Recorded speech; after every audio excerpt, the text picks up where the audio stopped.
Boa tarde, estamos hoje em um programa da TV Urbanitária. O programa de hoje contará com a presença do deputado Vicentinho, do PT de São Paulo, a tratar dos seguintes temas: reestruturação produtiva da economia, crise do sindicalismo e terceirização. Boa tarde, deputado. Boa tarde, Samuel. Eu gostaria inicialmente que o senhor tratasse do seu histórico no movimento sindical e mensurasse aí como era antes o processo anterior à terceirização.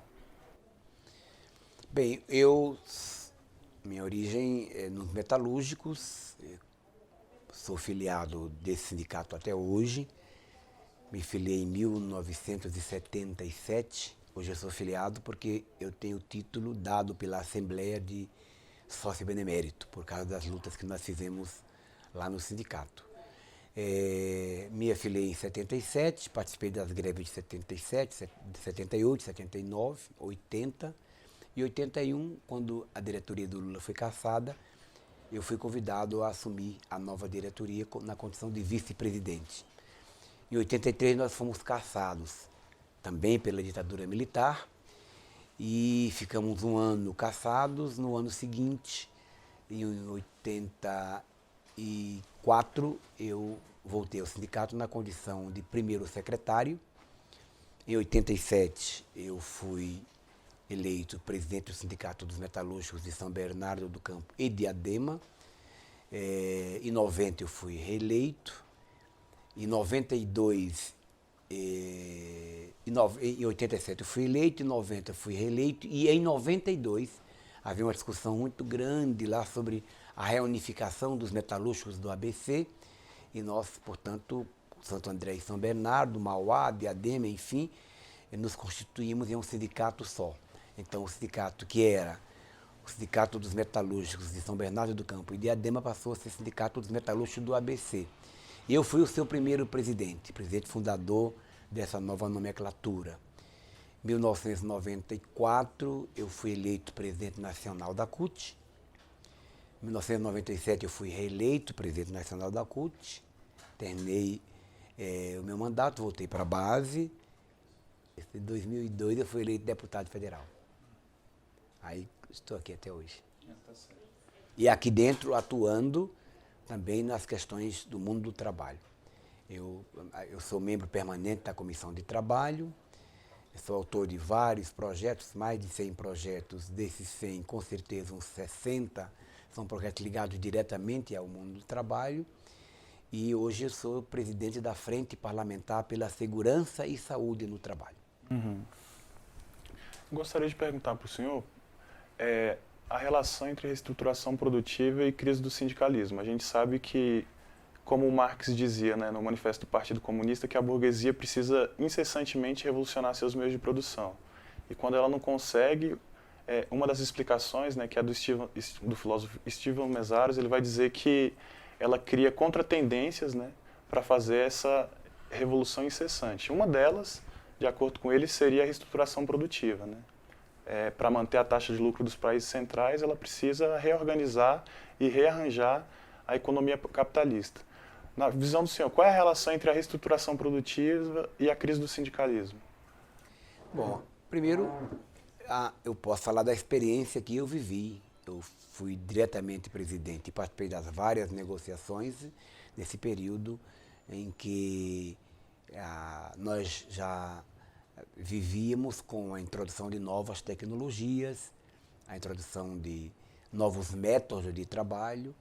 No caso da nova tecnologia e desses novos métodos, como sistema no pós-toyotismo, o sistema Kanban e outros sistemas mais, que não somente introduz novas máquinas, como também introduz novos modelos de produção e de envolvimento dos trabalhadores.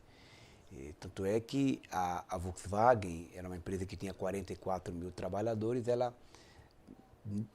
hoje ela tem três vezes menos, é um terço da quantidade que tinha, e produz 3 vezes mais por causa dessas modificações.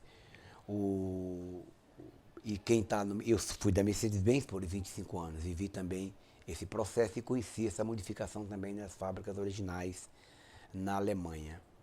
Bem, do ponto de vista do trabalhador, cada dia a gente via o posto de trabalho desaparecendo. Não esqueço nunca da máquina Transfer. Eu trabalhava na produção de eixos. A minha especialidade era inspecionar a qualidade do produto, do eixo, e também ali do agregado, sobretudo o diferencial. E essa carcaça do diferencial, que tinha aproximadamente 18 pessoas, com essa máquina Transfer, que a gente chamava de monstro, ela passou a ter apenas 2 trabalhadores. E o nosso povo vai sendo mandado embora. Claro que aí tem greves, aí tem negociações, aí tem os aposentados que saem, enfim, mas a gente já sempre adquiriu na prática isso que você acaba de falar, baseado no que o Marx disse, que o capital é sempre isso, ganhar, ganhar, não tem limite para ganhar. E quanto mais ganhar com facilidade, melhor ainda. E a gente defendia a tese de que se a máquina, não vamos fazer como no século XVIII, quebrar máquinas, mas se a máquina traz um benefício, esse benefício tem que ser para todo mundo. Pelo menos era o que nós defendíamos, sobretudo para os trabalhadores. Então, a gente investiu na luta pela redução da jornada de trabalho. Fizemos uma grande luta em 1985, uma grande greve, foi a chamada Operação Vaca Brava. Foi uma greve que demorou 54 dias. Não todo mundo, mas a greve complexa como foi chamada Operação Vaca Brava. A gente parava no setor e o outro trabalhava, mas quando faltava peça para outro setor, o pessoal ficava parado sem perder o dia, porque estava faltando peça. Isso era entre um setor e outro, como era entre a produção de autopeças e a fabricação e a montagem, enfim. A nossa luta é pelas 40 horas semanais. Né? Foi uma luta intensa. Conseguimos de 48 para 44. Quando foi em 88, nós tivemos um papel decisivo na aprovação deste projeto aqui na Câmara, na Constituição. Né? Foi resultado daquela luta, uma luta intensa, com demissões, já percebimos o que estava acontecendo. A gente, portanto... E hoje a nossa categoria, quase a totalidade, já trabalha 40 horas semanais, em função desses avanços. Também se percebe um outro patamar diferenciado. O torneiro mecânico, sobretudo essas máquinas mais simples, a ele era credenciado uma alta qualificação, porque ele tinha que, por conta própria, mexer, ajustar, colocar a peça. Como no meu caso, que era inspetor de qualidade, eu era uma pessoa muito qualificada, porque exigia da minha cabeça e as minhas condições na caneta de fazer os cálculos para traçar as peças. Hoje em dia, o operário está naquela máquina moderna, chamada máquina de controle numérico, que produz muito mais, e aquela máquina faz tudo. Exclui ali, inclusive, o acompanhante da qualidade, é o operário que faz as duas funções, ganhando uma só. O inspetor de qualidade hoje, ele trabalha com máquinas altamente modernas, que ele não mexe em nada, então o nosso desenvolvimento cerebral ficou paralisado, porque você só aperta botão lá e cá, aperta botão, o restante é feito por lá. Então a gente enfrentou isso e descobriu como mecanismo essa atuação.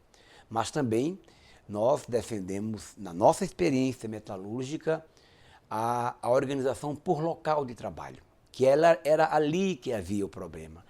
Era ali que os problemas eram tratados diretamente e com chefias muito arrogantes e a existência das comissões de fábrica, que hoje existem até hoje e podem decidir por greve a qualquer momento, é uma realidade que, inclusive, entre aspas, domesticou a chefia.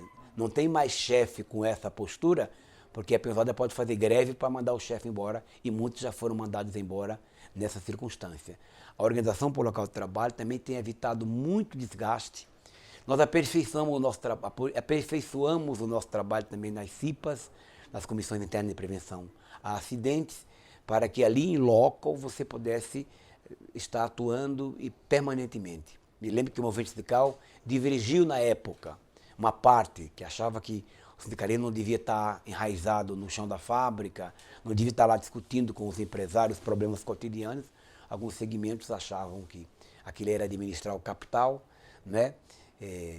Mas não tinha o que fazer senão defender os direitos dos trabalhadores no sistema capitalista. O papel do movimento sindical é um papel limitado, né? Ele está ali para atuar, mas não está ali para fazer a revolução como nós gostaríamos que fizesse. Daí a existência dos partidos, das concepções superiores. Eu acho que tem aí um debate muito grande sobre o papel do movimento sindical em qualquer sistema e o papel de partidos políticos. O papel do movimento sindical tem uma visão mais horizontal, mas do ponto de vista vertical tem limitações. Quem vê, quem programa um novo horizonte são os partidos políticos, né? Então nós enfrentamos desta forma. Hoje, as empresas, sobretudo na nossa região, não tomam nenhuma medida sem conversar com os trabalhadores, por causa dessa vigilância, dessa organização. Não é a realidade do Brasil, mas eu estou falando da minha experiência. Deputado, o senhor colocou a questão da inovação tecnológica, das novas tecnologias, né, da informação, da comunicação, como um loco central da crise de representação. Para o senhor, essa questão das novas tecnologias é um cerne ou teria alguma outra influência a crise do sindicalismo, como o senhor apontou? Bom, eu não apontei crise do sindicalismo. Eu também não falei sobre a crise porque eu não vejo uma relação sobre isso. Eu acho que a crise que algum sindicato pode ter, eu sempre defendi essa tese, não é bem por causa dessas mudanças estruturais, mas é muito mais por erro de direção, por posturas, não é? O Lênin chamava esse tipo de sindicalista oportunista, nós chamamos de pelego, que é o sindicalismo que usa o sindicato como instrumento para outros objetivos, não para o instrumento da classe. O nosso sindicato, do qual eu presidi, ele sempre teve uma organização de base muito forte. É um sindicato que nunca decide nada sozinho. Ele sempre decide coletivamente. Tem as comissões que, junto com o sindicato, vêm para o sindicato, tem a comissão de mobilização e ali a diretoria discute e decide e encaminha conjuntamente, através de votações. Um sindicato como esse não tem crise sindical. Ele enfrenta crises econômicas, mas o sindicato não perde respeito, o sindicato não perde afiliados, tem sempre um índice respeitável de sindicalização. Um sindicato que, quando quer ir à rua, vai à rua, mobiliza. Veja que agora, nessa crise, aconteceram greves na Mercedes, né? Aconteceu greve na Ford, né? Essas greves chamaram a atenção das outras empresas para fazerem acordo. Enfim, eu sempre acho que a crise não é pelo tamanho do sindicato. O sindicato é fraco porque é pequeno. Não, o sindicato não é fraco porque é pequeno. Ele é fraco se ele não cumpriu o seu papel de mobilização. Então, eu quero insistir de que não vejo uma crise do movimento sindical em função desses avanços.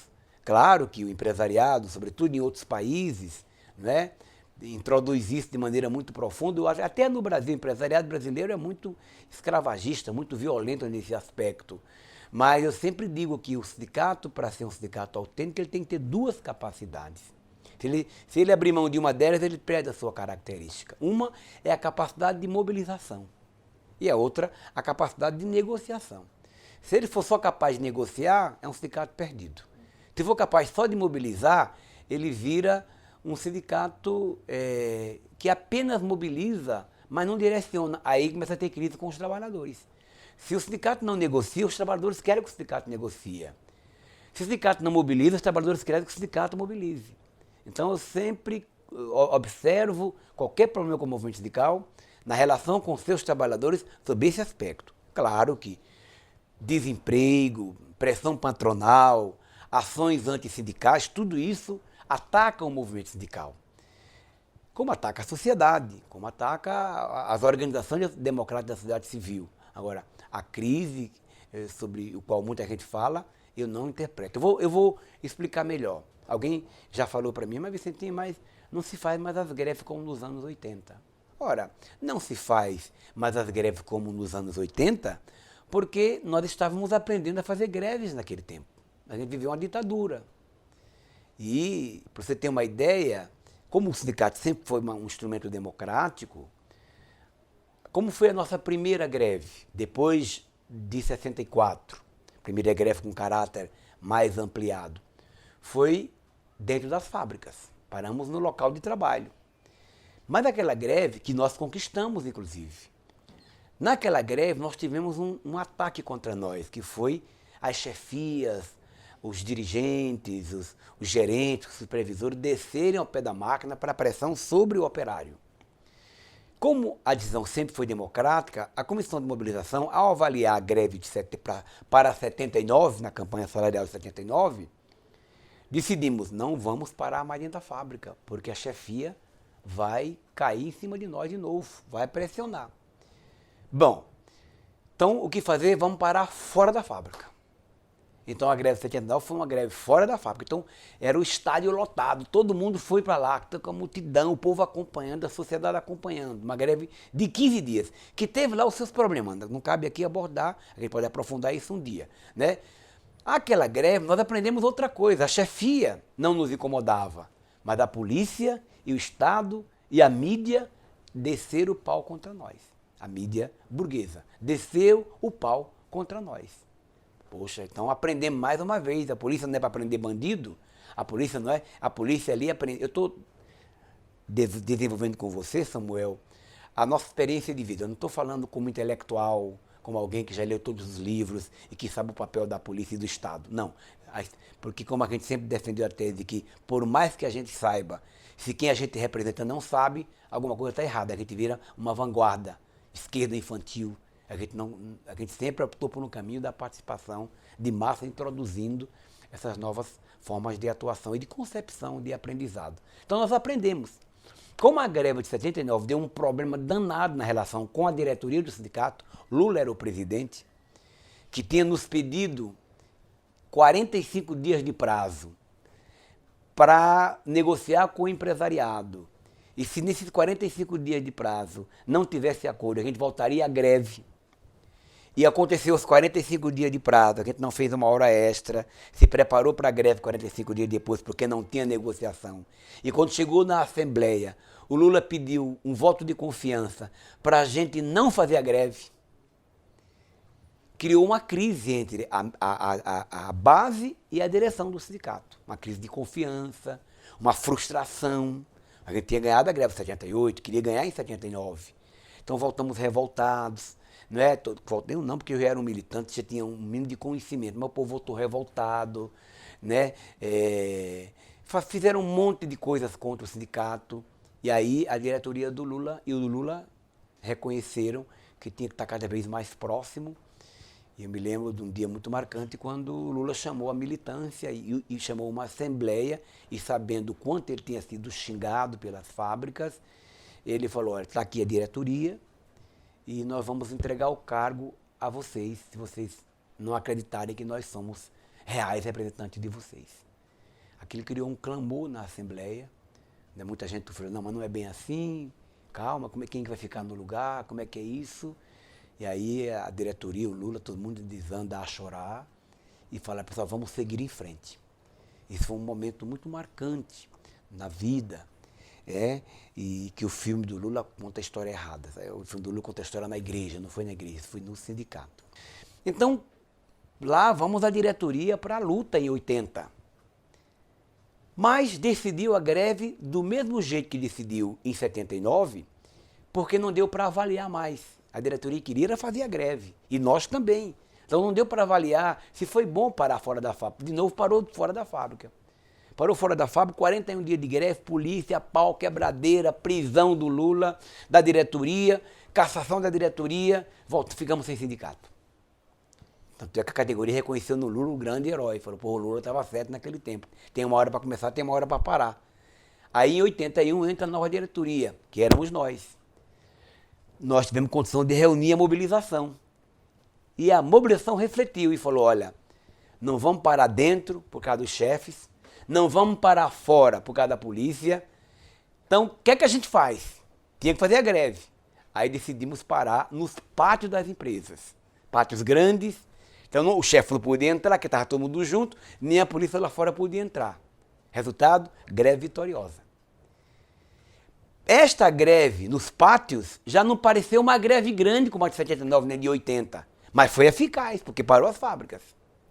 Quando foi em 83, a chefia, a empresa encheu os pátios de equipamento, de caixa.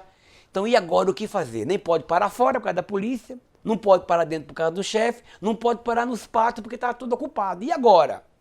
Aí um companheiro lá sugeriu, vamos fazer a Operação Tartaruga, que era trabalhar devagarinho no pé da máquina. Então essa greve tartaruga, ela não repercutiu na sociedade. Então o estudioso que está longe, está só na academia, mas que não vive o chão da fábrica, fala, tá vendo, o sindicato mudou, olha como é que está fazendo. Só que foi uma greve altamente eficaz e vitoriosa, porque os patrões não podiam descontar o dia de greve, não podiam obrigar o pessoal a trabalhar, que estava trabalhando direitinho, mas a produção caiu 90%. Então foi uma greve eficaz. Na greve de 84, foi uma greve outra diferente. Por quê? Porque eles conseguiram uma decisão na justiça dizendo que greve, a Operação Tartaruga era considerada greve e podia descontar o dia. Eles sempre usam uma tática para... Então, quando foi na greve seguinte, sobretudo 84 e 85, na vaca brava pelas 40 horas semanais, nós resolvemos fazer o seguinte, depois do debate democrático, vamos fazer o seguinte, pessoal, vamos parar a fábrica, mas dentro da fábrica. Não importa que o chefe enche o saco. E vamos fazer um movimento que a gente para uma montadora, mas a empresa de autopeças continua trabalhando para a montadora. Quando o pessoal da montadora percebeu que a autopeça mandou muita peça, começa a trabalhar a montadora, não, o contrário, vamos parar autopeças e deixar a montadora trabalhando. Então, pô, que greve é essa, a montadora trabalhando? O povo lá fora e muitos intelectuais não percebiam que parar a autopeça ia parar a montadora, porque não ia ter peça. E parando a montadora não podia descontar o dia. E assim foi uma greve vitoriosa. Nós avançamos tanto, o nosso pessoal lá avançou tanto, que a gente resolveu, anos seguintes, fazer um tipo de operação. Na Volkswagen, por que parar todas as fábricas? Por que não para uma e deixa as outras vendendo? Que eles concorrem entre eles também. E aí o cara fala, epa, estou perdendo mercado, vou fazer acordo logo. Assim a gente conquistou também. E uma outra mais eficaz, que nem parecia greve, foi chegar numa fábrica, você deve lembrar dos golas vermelhas, que foi uma greve na Ford muito marcante.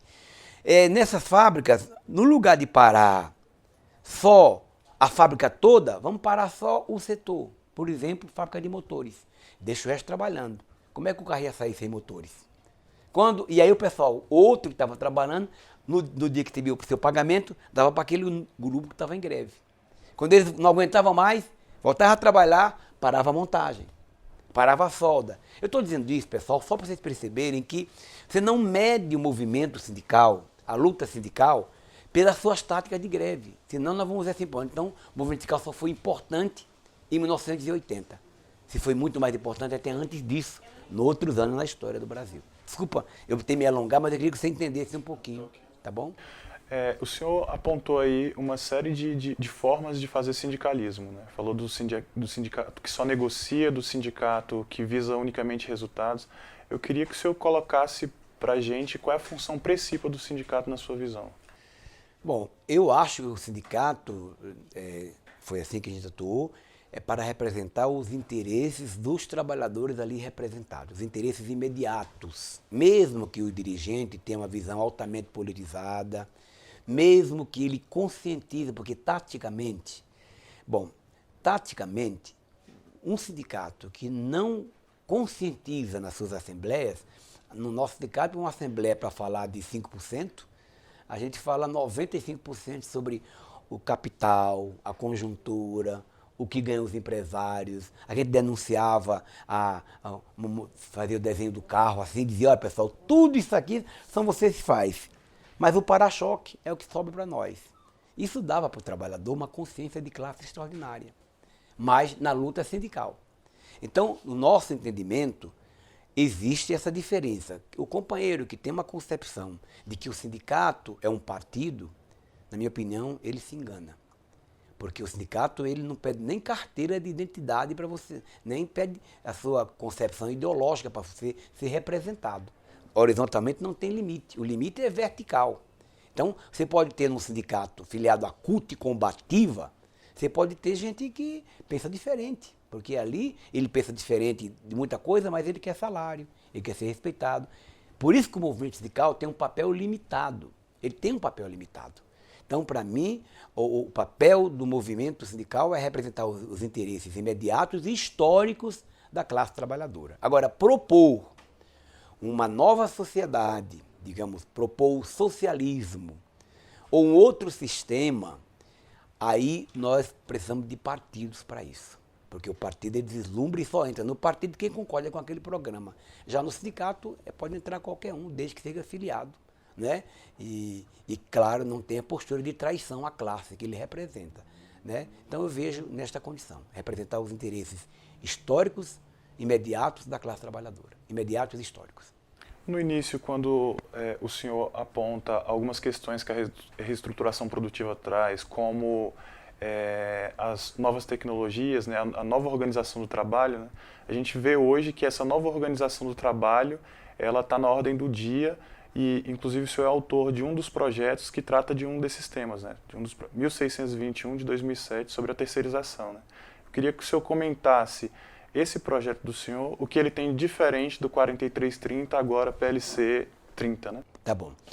E apenas para responder a sua pergunta, por isso nós defendemos um sindicato democrático, de base, um sindicato classista. Essas concepções são fundamentais para o sindicato evoluir, para o sindicato representar com dignidade os trabalhadores, seja público ou privado, seja operário, seja intelectual, seja do campo, seja da cidade. Bom, o empresariado, e vocês devem estar acompanhando aqui na Câmara, hoje, infelizmente, tem um poder maior do que sempre teve. Nós éramos deputados diretamente ligados aos trabalhadores, falavam que éramos 87 deputados. Caímos para 48, incluindo alguns que são traidores da classe. E entrou quem? Mais empresários, fazendeiros, e com certeza eleitos pelos trabalhadores, inconscientes, revoltados ou não, elegem sem critérios, né? Isso criou mais dificuldades para todos nós. De qualquer forma, o nosso mandato, e de alguns companheiros, não só do PT, mas também de outros partidos, tem muito visado essa questão da classe, do compromisso com os trabalhadores.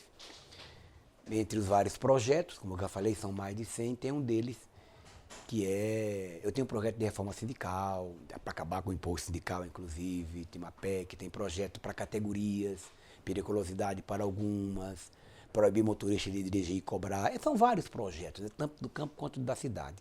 Esse da terceirização, porque esta é uma forma que o empresariado, no passado, o empresariado usava a terceirização para resolver problemas de gargalo. Né? Eu me lembro que quando eu entrei na Mercedes, em 1978, já tinha empresa de terceiro lá. Mas essas empresas faziam o quê? Não era nem portaria, elas faziam manutenção. Não era nem cozinha, era manutenção, era limpeza. Não é?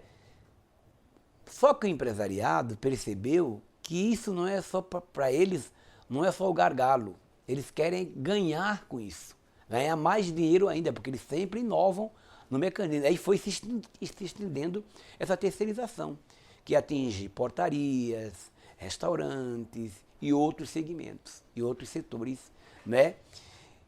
Meu projeto, não me lembro nem de que ano foi, acho que foi 2007. Meu projeto, como vários dos outros, ele é sempre constituído com os trabalhadores. Neste caso, o projeto de terceirização foi constituído, os seus pressupostos foram constituídos nas instâncias da Central Única dos Trabalhadores. Foi criado um grupo da CUT, um grupo de estudo, discutimos bastante com esse grupo, ouvimos vários segmentos, os relatos, as histórias, os problemas jurídicos, né, as dúvidas e as consequências da terceirização. As consequências da terceirização que reduzem salário, humilha o trabalhador terceirizado, sob vários aspectos. Então, nós apresentamos um projeto, que era um projeto que ele é diametralmente oposto ao projeto do empresário Sandro Mabel. em linhas gerais, o projeto do empresário Sandro Mabel é legalizar o que existe hoje, legalizar a precarização. Esse é o projeto dele e dos empresários. Na verdade, o meu projeto, um dos projetos que eu tentei apresentar foi acabar com a terceirização. Mas a gente viu que era impossível isso. Estava muito difícil você acabar com a terceirização. Então, vamos regulamentar para impedir que o trabalhador tenha a sua condição precária. Então, tem 2 projetos meus. Tem este, que é o mais profundo, e tem um anterior a esse, que fala simplesmente que os direitos têm que ser iguais do trabalhador terceirizado e não terceirizado. No segundo também fala disso. No deles não fala nada. No meu projeto, a gente diz o seguinte: a empresa, para introduzir qualquer tipo de terceirização, ela antes tem que negociar com os sindicatos. Explicar a razão, o porquê, aonde. Os sindicatos terão que concordar, tem que discutir profundamente. O deles exclui completamente a participação do movimento sindical. No meu projeto, diante da ameaça que hoje existe, impede que a atividade fim da empresa seja terceirizada, como eles querem. No projeto deles, é o principal motivo. Eles querem terceirizar absolutamente tudo. Qualquer coisa pode ser terceirizado. Pode ser terceirizado. Eu não posso concordar com isso. No meu projeto, também está lá a responsabilidade solidária. Deles, eles não, tem que ter, mas desde que? Não, o nosso é responsabilidade solidária desde o primeiro momento.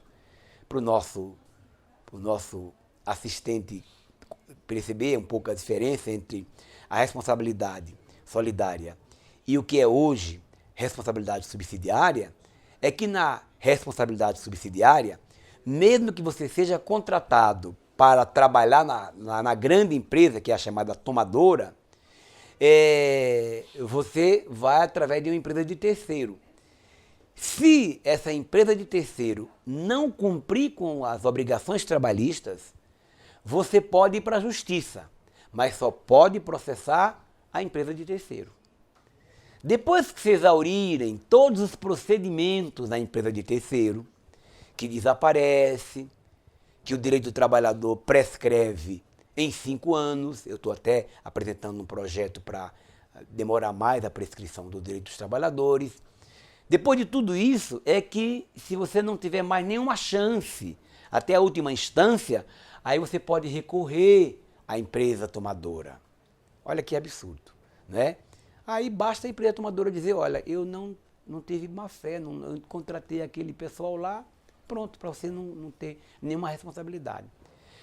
A responsabilidade solidária significa que você foi contratado, na hora que você tiver que abrir um processo por descumprimento da obrigação trabalhista, é com as duas.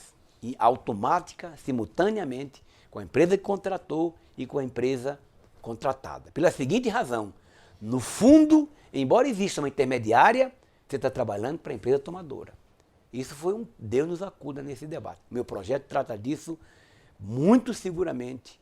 No projeto deles não tinha nada disso, depois daquela polêmica, graças a Deus, depois da participação do movimento sindical, que foi decisiva aqui no Congresso, sobretudo da CUT, mas também de outras centrais, mas a CUT foi a grande líder dessa luta, eles colocaram lá que pode até ser, como é que eles dizem, pode até ser subsidiária, desde que não, a empresa contratada, a empresa que contratou, ela vai fiscalizar a empresa contratada. Você imaginou um patrão fiscalizar o próprio patrão, o seu colega?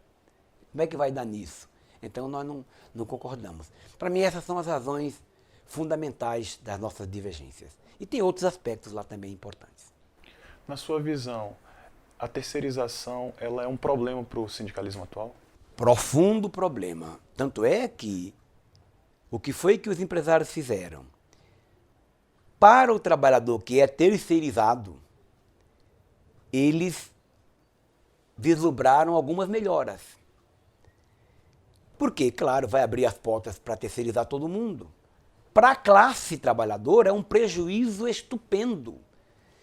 Então, eles ao fazer isso, inclusive, dividiram o movimento sindical. Porque o movimento sindical, que era ligado diretamente ao trabalhador terceirizado, que não tinha concepção classista, Ah, não, esse projeto é bom, esse projeto é bom, esse projeto é bom. Traz profundos problemas. No serviço público, por exemplo, o que é que prefeituras, instituições públicas, federais e estaduais estão fazendo? No lugar de contratar um companheiro que fez concurso, ele não contrata mais e começa a passar para o trabalhador, para a empresa de terceiro. Então vai diminuindo o papel do movimento sindical, vai diminuindo, vai diminuindo. Lá na nossa região nós tivemos essa experiência. Muitos trabalhadores que eram da empresa de trabalho direto foram terceirizados. Como infelizmente muitos sindicatos são sindicatos fragilizados, o sindicato preponderante ajudou na luta, ajudou a mudar as diretorias sindicais. Hoje tem muitos sindicatos de terceiro que é combativo, mas isso traz um problema sério para nós. Então, o senhor colocou... Desculpe, mas esse problema não pode ser entendido como determinados sindicalistas que estavam mais contra o projeto de terceirização porque estavam com medo de perder o imposto sindical. Não é disso que eu estou falando, porque eu nem concordo com o imposto sindical, tem até um projeto, já apanhei por isso, mas é muito mais pela questão da unidade da classe. Como que está hoje a influência do poder econômico nas decisões políticas do movimento sindical e do senhor, enquanto um parlamentar que defende a classe trabalhadora? Então, o que eu posso responder é que o poder econômico é muito forte, inclusive a influência deles é muito maior no parlamento. Né? Tanto é que eles tentaram quebrar o artigo 62 da CLT, não conseguiram, tentaram a emenda 3, não conseguiram, agora querem introduzir uma emenda que assegura que o que for negociado é superior ao legislado, que é o poder dele. Nós estamos brigando muito, tem inclusive um destaque para a supressão desse artigo na 680, que eu estarei do outro lado à disposição para isso. Aqui a influência é muito grande. No movimento sindical, eu confesso que eu não sei nem o que dizer, porque isso depende mais da postura sindical. Se o dirigente sindical é um comprado, é um prostituto sindical, nós estamos mal das pernas, e tem, lamentavelmente. Tem gente que cria sindicato só porque quer dinheiro, vai atrás do imposto sindical. Quem cria sindicato só com o objetivo de imposto sindical, é fácil também se vender para o empresário. Mas eu não posso dizer quem nem como, porque a relação que eu tenho com os sindicatos, graças a Deus, com quem eu me relaciono é gente muito séria. Na sua visão, o sindicalismo de resultados ele consegue responder aos anseios dos trabalhadores? Não. Porque sindicalismo de resultado não obtém resultado. É um sindicalismo de negociação, de conchavos. Nós nunca concordamos com ele. Eu sempre defendo a tese de que o sindicato, para obter o melhor resultado, ele tem que lutar. O senhor apresentou algumas posições, né, de movimento sindical e colocou que o sindicato não deve ser um partido e outras considerações. Deve ser altamente politizado, mas não partidarizado. No início do século XX, a gente teve o sindicalismo revolucionário com uma influência do movimento anarquista, né, e eles visavam, a partir do sindicato, construir uma nova sociedade, e o sindicato sendo um embrião orgânico de classe. Né. O senhor acha que o sindicalismo de caráter propositivo, ele tem alguma semelhança com essas posições, ele resgata algumas dessas... É preciso, inclusive, analisar esse movimento anarquista com profundo respeito. Foi uma época, altamente organizados, tinham clubes, tinham jornais, tinham momentos de festa, mas o movimento anarquista não fazia luta econômica, porque os anarquistas entendiam que tudo que o patrão tinha era às custas do roubo dos trabalhadores. Então, como tudo que o patrão tinha era roubado dos trabalhadores, como é que eles iam negociar a parcela do que foi roubado para os trabalhadores? Por isso que a opção deles era essa visão que você está falando, uma visão de mudança de Estado, era uma visão diferente, que eu não consigo comparar com os dias de hoje. E o movimento, claro, o pragmatismo e a realidade fez com que surgissem outros tipos de movimento sindical. Hoje, o movimento sindical, que tem essa interpretação, eu sou um membro partidário, juntamente com o nosso companheiro Gushkin, eu fui com ele quem escreveu o papel do militante petista no movimento sindical. O nosso partido, inclusive, defende uma tese, que é uma tese que nós escrevemos, que diz o seguinte: quem participa da luta sindical tem que submeter à assembleia do sindicato. Mesmo que você tenha prejuízo de uma tese naquele congresso ou naquela assembleia, que é uma tese petista, revolucionária, ou de qualquer outro partido, mas o que vale é a assembleia. Porque a assembleia ela é mais ampla e ali tem mais coisas, objetivos imediatos. Eu acho que o sindicato sempre vai contribuir com a transformação social, mas não pode misturar os papéis. É bom lembrar que Lula surgiu no movimento sindical. Era um sindicato altamente politizado. O sindicalismo deu uma grande contribuição a esse país quando produziu um líder como Lula, né? E o Lula, com essa sua visão, introduziu mudanças importantes para o Brasil como presidente da República. Mas eu não consigo misturar.